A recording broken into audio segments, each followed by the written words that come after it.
खुलुमबाय लोगोफोर मिस्टार बडलेण्ड इउट्यूब चेनेलाव नोंथांमोनखौ गासैखौबो बरायबाय। आसा खालामदों बयबो मोजाङै दं आरो मोजाङैनो थागोन। फैबाय थानाय बैसागोनि बयनिसिमबो अननाय सिबिनाय खुलुमनाय जासिहरबाय। आसा खालामो एबारनि बैसागोआव बयबो मोजाङै रंजा बाजायै जों गोदान बोसोरखौ बरायनो हायो आरो जों बेबायदिनो आलो गोजोन थानो हायो। स' लोगोफोर दिनै आं नोंथांमोननो इउट्यूब चेनेलाव माबोरैहाय जोङो गोजौआव थांनो हायो, माबोरै ग्र' जानो हायो। जों इउट्यूब चेनेलखौ खुलिबाय नाथाय जोंहा मा भिउ गैया, साबस्क्राइबार गैया। स' जों भिउ आरो साबस्क्राइबारनि गोनां जायो जोंहा इउट्यूब चेनेल ग्र' जानो थाखाय। थ' साबस्क्राइबारखौ जों बोरै बारायनो हायो, भिउखौ जों बोरै बारायनो हायो, लाइकखौ जों बोरै लाबोनो हायो, बिनि थाखाय आं दिनै नोंथांमोननो बेयाव लाइभ प्रुफ खोन्थागोन लोगोफोर। स' आसा खालामदों लोगोफोर अननानै बयबो जाय बिथांमोना गोदान चेनेलखौ साबस्क्राइब खालामदो आरो बेल आइकनाव क्लिक खालामदो, लोगोसे लाइकबो खालामदो। आरो जाय बिथांमोना अलरेडि साबस्क्राइब खालामखानाय बिथांमोना अननानै लाइक खालामदो आरो शेयार खालामदो आरो कमेन्ट खालामदो लोगोफोर। स' गोबां आं भिडिअ बिदिनो हगारो नाथाय भिउ फैयो जेरै 80, 100 बिदि भिउ फैयो, 100नि बारा भिउ फैयो। नाथाय मा कमेन्ट गैया, लाइक गैया, साबस्क्राइब गैया। मानो लोगोफोर?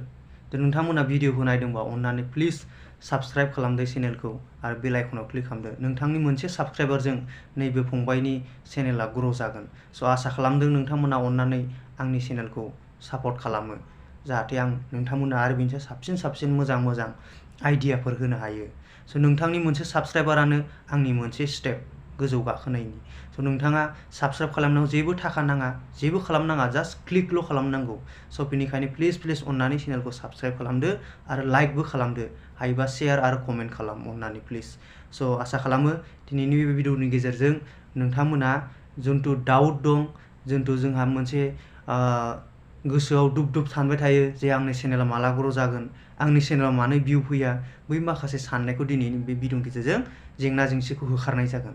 स' दिनै आं लोगोफोर नोंथांमोननो खोन्थागोन बे भिडिअनि गेजेरजों जे जोङो चेनेलखौ माबोरैहाय जों गोजौआव लांनो हायो, साबस्क्राइबार बोरै बानायनो हायो। स' बेयाव मोनसे एप्स दङ जाय एप्सनि गेजेरजों नोंथाङा सानसेयावनो 1000 साबस्क्राइबार खालामनो हायो। स' जों मिथिगौ जेब्लासिम इउट्यूब चेनेलाव 1000 साबस्क्राइबार 4000 घन्टा वाच टाइम जाया अब्लासिम नोंथांनि इउट्यूब चेनेला मनिटाइज जाया, फैसा मोननाय नङा। स' बिनिखायनो नोंथांमोना 1000 साबस्क्राइबार गोनां जायो आरो 4000 घन्टानि गोनां जायो। स' बेखौ बोरै खालामनो हायो? जों बेखौ 1 दाननि गेजेरावनो खालामनो हायो लोगोफोर। स' लोगोफोर माबोरै खालामो आं बेखौ दिनै नोंथांमोननो भिडिअनि गेजेरजों खोन्थानाय जागोन। अननानै नोंथांमोना भिडिअखौ स्किप दा खालाम, मानोना नोंथांमोना जुदि स्किप खालामोबा माखासे आइडियाखौ मोननाय नङा आरो उनाव गोदानै नायनो गोनां जागोन। स' लोगोफोर फैदो मबाइल स्क्रिनाव, आं दिनै नोंथांमोननो खोन्थानोसै माबायदि जोङो इउट्यूब चेनेलखौ ग्र' खालामो। स' लोगोफोर दानिया जों फैबाय मबाइल स्क्रिनाव। जों दानिया नायसिगोन माबे एप्स बियो जायनि दारै जोङो साबस्क्राइबारखौ थाबैनो बारायनो हायो। स' बेनि थाखाय जोङो प्ले स्ट'राव फैनांगोन लोगोफोर। प्ले स्ट'राव फैनानै सार्च खालामनांगोन जोङो साब गोजौ फैबाय। फार्स्टआवनो साब प्र' बेयाव क्लिक खालाम। आंना अलरेडि इनस्टल दंखायो एप्सआ बेबायदि लोगोफोर। स' बेखौ इनस्टल खालामदो, इनस्टल खालामनायनि उनाव अपेन खालामदो। स' अपेन खालामबाय बेबायदि ओंखारगोन।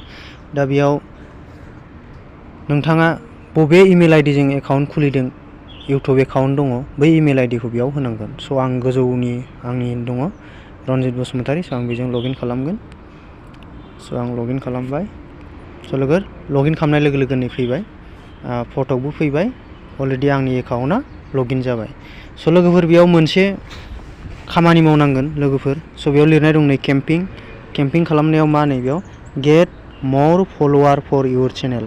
माने बेयाव आं अके खालामबा मा जागोन, आं बेयावहाय माने आंनि भिडिअखौ माने नैबेयाव लिंकखौ होबा।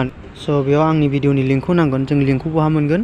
लिंकनि थाखाय जों इउट्यूब चेनेलाव थांनांगोन, गावनि चेनेलखौ खेवनांगोन, लोगोसे चेनेलनिफ्राय मोनसे भिडिअखौ माने शेयाराव कपि खालामनानै लिंकखौ लाबोनांगोन। बेनिफ्राय लोगोफोर दा बेवहाय भिडिअखौ पेस्ट खालामबानो फैगोन। स' पेस्ट खालामदो, फैबाय नै लोगोफोर। स' बियो आंनि सेकेन्ड चेनेल, बे सेकेन्ड चेनेलनि लिंक बियो। स' बेयाव फैबाय, बेनिफ्राय बेयाव भिडिअखौ क्लिक खालामदो, अब्ला नैबेयाव कइन नांगौ। स' हमना ला आंनो बेयाव 100 जननि गोनां साबस्क्राइबार, थ' 100 लिरगोन आङो, 100 जन नांगौ। स' लोगोफोर 100 जन साबस्क्राइबार नांगौ। 100 जन साबस्क्राइबार नांगौबा बेयाव 1500 कइन नांगौ। आंनाव कइना 0, दा कइन गैया। मिनिमाम 10 जन आरो मेक्सिमाम 100 जन माने साबस्क्राइबार लाबोनो हायो। बे आं दा 10 जन लिरबानो 10 जन साबस्क्राइबार फैगोन आरो सानसेनि गेजेरावनो, माने 2-3 घन्टानि गेजेरावनो। बेयाव 150 कइन नांगौ। दा आंनाव कइन गैया। दा कइननि थाखाय मा खालामनांगोन आङो, बेक फैदो। बेक फैनानै नैबेयाव आखिथिं दङ भिउ, बेयाव 6 थाखा मोनो भिउ खालामबा। बेनिफ्राय फार्स्टआव जों मा खालामनांगोन, मा होनो फेभरिट चेनेल। बे फेभरिट चेनेलाव क्लिक खालामदो लोगोफोर। बेयाव गोबाङानो भिडिअ हगारो। बेयाव होनदों you need to log in your YouTube account before doing this action. Next time you will not have to do this step anyone.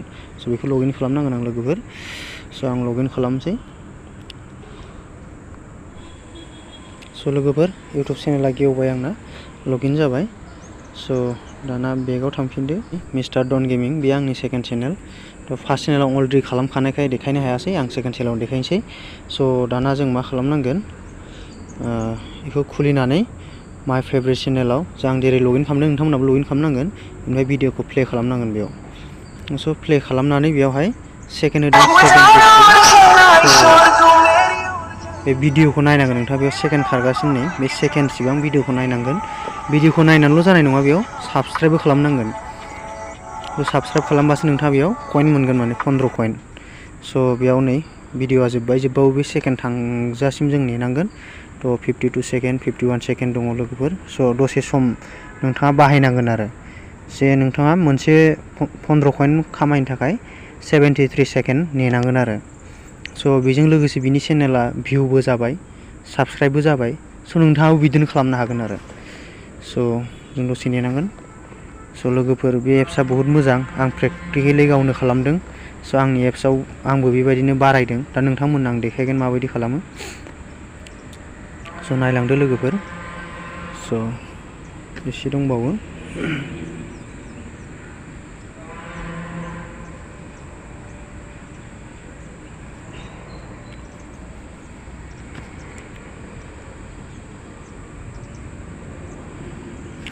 दा नै 2 सेकेन्ड 1 सेकेन्ड 0 बास। दाना साबस्क्राइब खालामदो, बेक फैदो। होमबाना जों मा मोनसिगोन, 15 थाखा। नै लोगोफोर आंनाव 0 मोन, दा 15 जाबाय। नायदो लोगोफोर, 0 मोन ना 15 जाबाय। बिदिनो नायै नायै आं लाइभ प्रुफ देखायगोन लोगोफोर, नायलांबाय था।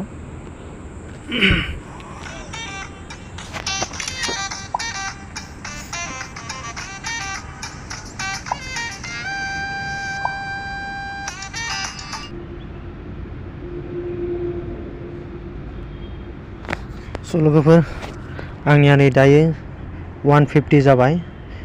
जोङो दायो केम्पिं खालामनोसै। माबायदि केम्पिं खालामो, बे फार्स्टआव केम्पिंआव थुदो प्लासआव। गेट मर फलोवार फर इउर चेनेल, बेयाव अके खालामदो।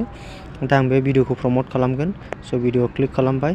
बेयाव लिरनाय दं मिनिमाम 10टा साबस्क्राइबार नङाबा मेक्सिमाम 100। आंनो दा फैसा खम कइना, ओंखायनो आं 10टा खालामगोन। 10टायाव 150 नांगौ, 150 कइन दङ। दान होबाय, सेभ होबाय। ओमफ्राय बेयाव होदों नै something is need to few days for finishing campaigning because subscriber viewer come from real user not for us but don't worry we absolutely will complete hope you understand just relax and wait are you sure to save camping. माने साननैसो सम नांगोन होनना बुंदों। बेयाव बेखौ नेनो होदों। बेयाव बे माबा एप्सआ साबस्क्राइब खालामा। बेयाव नों आंहासो नायनानै साबस्क्राइब खालामो। बेनिखायनो बेयाव जेरै लिरदों बिदि नङा लोगोफोर। 10 मिनिटावनो साबस्क्राइबार जागोन। आं बेखौ दा खोन्थागोन लोगोफोर। फार्स्टआव आं नोंथांमोननो आंनि साबस्क्राइबारखौ देखायना होग्रोनि बेसेबां दङ। आंनि साबस्क्राइबारखौ नायग्रोदो फार्स्टआव, ओमफ्राय उनाव नायनोसै जों बेसेबां साबस्क्राइब जायो। लोगोफोर चेनेलाव थांबाय। नायबेयाव 67 साबस्क्राइबार दङ। आरो नैबे भिडिअखौ होदों आं 35 भिउ 3 उइक एगो। बे भिडिअआनो नालाय दा 35 भिउआबो बारायगोन। आरो साबस्क्राइबारा दं 67 लोगोफोर, 67 गोसोआव ला। नायदो दसेनि उनावनो बे बारायगोन। अके डान। साबस्क्राइबार जाबाय जोंना नैबेयाव। दा नायनोसै माइ केम्पिं। नै लोगोफोर दा 10 जन साबस्क्राइबाराव 0 जाना दङ, फैथ'वाखै। जों दसे नेब्लानो जों साबस्क्राइबारा बारायगोन आरो लोगोफोर। नायनो हायो, दसे नेनांगोन जोङो। दा बेयाव गैथ'वा। बेनि थाखाय जोंनो दसे सम नांगोन। स' लोगोफोर केम्पिंआ कमप्लिट जाबाय, फुल केम्पिं जाबाय, नै क्लिक देखाबाय। दाना जों चेनेलाव थांसै। दहाय बेसेबांमोन 67मोन साबस्क्राइबार, एबार बेसेबां साबस्क्राइबार जाखो जों नायनोसै। स' लोगोफोर जुदि नोंथांमोना डाउट जादोंबा टाइमिंखौबो नायनो हागोन। दहाय आं बेसेबां टाइमाव खनायाव बेसेबाङाव बानायदोंमोन, दा बेसेबां जाखो। स' दाना चेनेलाव थांसै, इउर चेनेल। नै लोगोफोर नायदो 67मोन, दा 90 साबस्क्राइबार फैबाय। थ' बेसेबां साबस्क्राइबार बारायखो। आं 10 जन कालेक्ट खालामदोंमोन, नाथाय 10 जननि जायगायाव 20ता फैबाय, 20तानि बारा फैबाय लोगोफोर। स' नायदो 90 साबस्क्राइबार। थ' बेबायदि खालामनो हायो लोगोफोर। थ' आं दसेनो बेसेबां 10 मिनिटनि गेजेरावनो आङो बेसेबां खालामखो 67निफ्राय 90 साबस्क्राइबार खालामबाय। स' लोगोफोर नोंथांमोना आं दानो जुदि बेयाव दसे टाइम होबावो, बेयाव नै 91 जाबावबाय लोगोफोर। नाय आं स्क्रल खालामबानो बारायदों लोगोफोर। स' दाबो सोलिगासिनो भिडिअआ। स' लोगोफोर नोंथांमोनाबो बेबायदिनो साबस्क्राइबारखौ बारायनो हायो आरो। थ' जेबो गिनांगौ गोनां गैया लोगोफोर। स' नोंथांमोनाबो बेबायदिनो खालामदो, बारा खस्थ' गैया। स' लोगोफोर बेयाव नोंथांमोना फेभरेट माइ चेनेलाव थां, भिडिअखौ प्ले खालाम, बेनि भिडिअखौबो इन्जय खालाम। जुदि नोंथांमोना बेयाव साबस्क्राइब खालामाबा खिन्थु फैसा मोननाय नङा आरो। साबस्क्राइब खालामनांगोन, साबस्क्राइब खालामबासो बेयाव माने 15 थाखा मोनगोन आरो। स' लोगोफोर आं खनसे देखायबावनो नायबानो जाबाय। स' आं बेखौ मिनिमाइस खालामसै, आं बेखौ नायथ'ला लोगोफोर, नायला आं बेखौ। स' नोंथांमोना बेयाव भिउ खालामनानैबो, लाइक खालामनानैबो फैसा खामायनो हायो। लाइकआव 10 थाखा मोनो, भिउआव 5 मोनो लोगोफोर। स' आं लाइकखौबो देखायनि।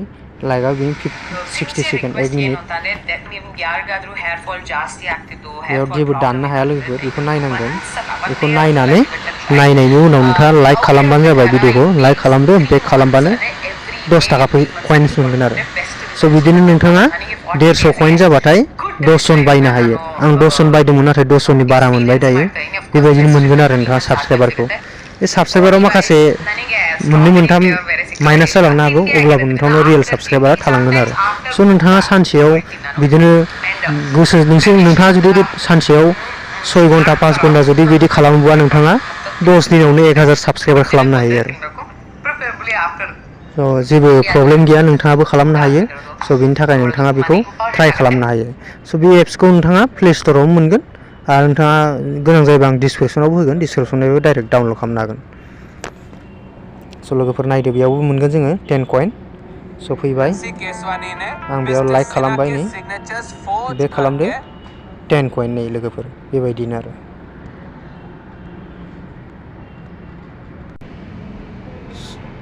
स' लोगोफोर साबस्क्राइबार 91 जाबाय। थ' दहाय भिउआ बेसेबांमोन नायदो, दा बेसेबां जाखो 81 भिउ जाबाय। दहाय बेसेबांमोन भिउआ, बहुद खममोन, दा 81 भिउ थांबाय। बेबायदिनो आरो, भिउआबो बारायगोन, साबस्क्राइबार बारायगोन लोगोफोर। स' बहुत मोजां एप्स बेयो, नोंथांमोनाबो ट्राइ खालाम। आरो नोंथांमोना आंनि सेकेन्ड चेनेलखौ साबस्क्राइब खालामाबा खालामनो हागोन, मिस्टार गेमिं। स' बेबायदि आंना लुक लाइक। स' लोगोफोर आं खोन्थाबाय साबस्क्राइबारखौ बोरै बारायनो हायो जोङो, आरो भिउखौ बोरै लाबोनो हायो, लाइकखौ बोरै लाबोनो हायो। स' लोगोफोर आसा खालामदों नोंथांमोनाबो बे एप्सनि गेजेरजों जाहाथे कइन बुथुमनानै लाइक, साबस्क्राइबार आरो भिउ लाबोयो। स' बारा टाइम नाङा लोगोफोर, 1 दाननि गेजेराव नोंथाङा 1000 साबस्क्राइबार, 4000 घन्टा वाच टाइम लाबोनो हायो लोगोफोर, बे एप्सनि गेजेरजों। स' बे एप्सखौ नोंथाङा मोजाङै बाहाय, आरो बेयाव रुल्स, टार्म्स एन्ड कन्डिसन दङ, बे कन्डिसनखौ मोजाङै नाय, जाहाथे गुबुननि चेनेलखौ साबस्क्राइब खालामनानै आनसाबस्क्राइब खालामबा नोंथाङा बे एप्सनिफ्राय उनावहाय नोंथाङा जेबो भिडिअ आपल'ड खालामनो हानाय नङा, आरो इउटुबावबो नोंथाङा ग्र' जानाय नङा। स' लोगोफोर आसा खालामबाय आं बेबायदिनो गोदान मोजां आइडिया लाबोबाय थागोन लोगोफोर। बेनिखायनो अननानै नोंथाङा प्लिज चेनेलखौ साबस्क्राइब खालामदो, बेल आइकनाव क्लिक खालामदो, आरो लोगोफोरनो शेयार खालामनानै चेनेलखौ साबस्क्राइब खालामनो होदो। नोंथांनि मोनसे साबस्क्राइबजों नैबे फंबायनि चेनेला मोनसे स्टेप ग्र' जागोन। स' आसा खालामो थ' नोंथाङाबो आंखौ हेल्प खालाम, आंबो नोंथांखौ हेल्प खालामगोन, नोंथांखौबो गुबुना हेल्प खालामगोन, बिदिनो जों गावजों गाव हेल्प खालामलायनांगौ। स' नेक्स्ट भिडिअआव आङो बिनिसाय साबसिन हामसिन आं माने भिडिअ लाना फैगोन। आरो जों भिडिअ एडिट खालामोबा जोंहा मा जायो, साइडआव वाटार मार्क फैयो, जेरै काइनमास्टारजों खालामबा काइनमास्टार वाटार मार्क, भिटा एप्सजों खालामबा भिटा एप्स वाटार मार्क, साइडआव नाम ओंखारो। बे नामखौ जों बोरै खोमोरनो हायो, बेनिबो आं मोनसे सलुसन लाना फैगोन। स' नेक्स्ट भिडिअखौ नेनानै थादो, आसा खालामबाय लोगोफोर। स' बाय।